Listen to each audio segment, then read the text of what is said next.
जय श्री राधे। दोस्तों, आज हम बात करेंगे प्यार की मूर्ति देवी राधा रानी जी की। यह संसार युगों युगों से राधा कृष्ण की प्रेम कथाओं को सुनता आ रहा है और आगे भी जानेगा। जिस किसी को प्रेम के लिए कुछ करना है तो उसे राधाष्टमी का व्रत जरूर करना चाहिए। आप लोगों ने कृष्ण जन्माष्टमी का व्रत किया ही होगा।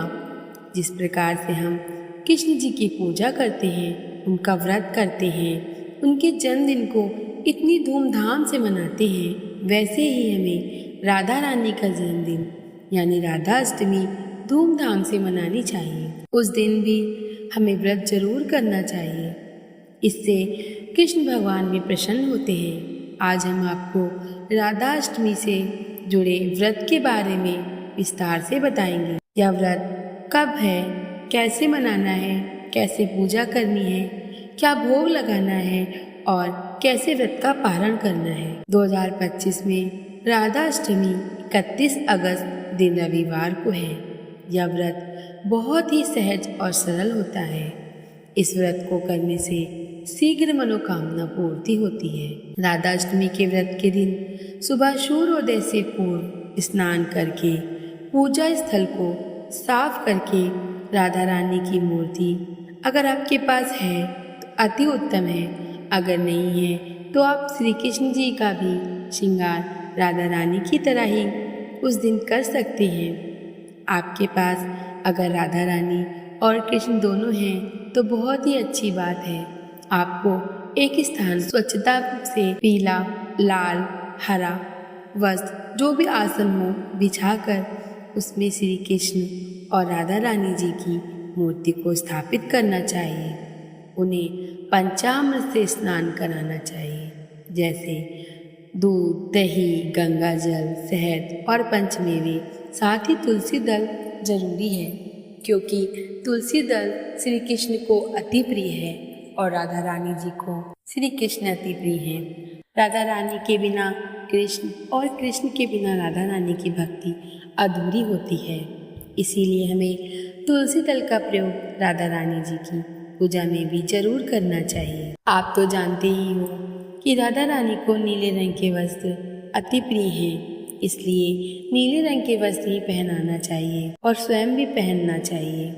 जितना हो श्रृंगार आप कर सकते हैं वह पूरा श्रृंगार करें, जैसे बिंदी, काजल आदि।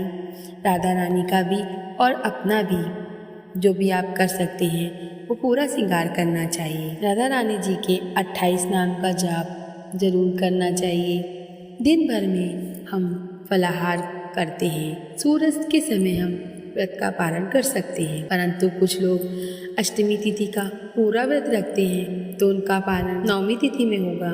अगले दिन सुबह सूर्योदय के बाद स्नान करके वो व्रत का पारण कर सकते हैं।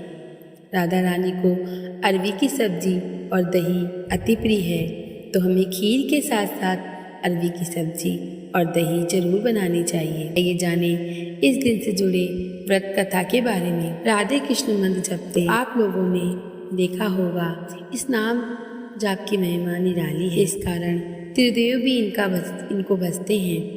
भाद्रपद के शुक्ल पक्ष की अष्टमी को राधाष्टमी का जन्मदिन हम राधाष्टमी के रूप में मनाते हैं। राधाष्टमी के पावन अवसर पर राधा रानी की कथा, जिसके सुनने मात्र से व्यक्ति सुखी, सम्मानित और धनी होने का आशीर्वाद पाता है। आइए उसे मन लगाकर सुने। एक बार नारद जी भगवान शिव के पास पहुँचे और प्रणाम कर पूछा, हे भगवान, मैं आपका दास हूँ, मेरी एक जिज्ञासा है, कृपया उसे शांत कीजिए। श्री राधा देवी लक्ष्मी है या देव पत्नी, महालक्ष्मी है या सरस्वती? क्या वे अंतरंग विद्या हैं या वैष्णवी प्रकृति है? वे देव कन्या है या वेद कन्या या मुनि कन्या? इस पर शिव बोले, हे मुनिवर, अन्य किसी लक्ष्मी की बात क्या कहें? कोटि कोटि महालक्ष्मी भी राधा जी के चरण कमल की शोभा के सामने तुच्छ है। हे नारद जी, मैं तो श्री राधा के रूप, लावण्य और गुण आदि का वर्णन करने में खुद को असमर्थ पाता हूँ। तीनों लोकों में कोई भी ऐसा साधक समर्थ नहीं है जो उनके रूप आदि का वर्णन करके पार पा सके। उनकी मधुर रूप माधुरी जगत को मोहने वाले श्री कृष्ण को भी मोहित करने वाली है। यदि अनंत मुँह से चाहूँ तो भी उनका वर्णन करने की मुझ में क्षमता नहीं है। नारद जी बोले, हे प्रभु, श्री राधिका जी के जन्म का महात्मा सब प्रकार से श्रेष्ठ है। मैं उसको सुनना चाहता हूँ।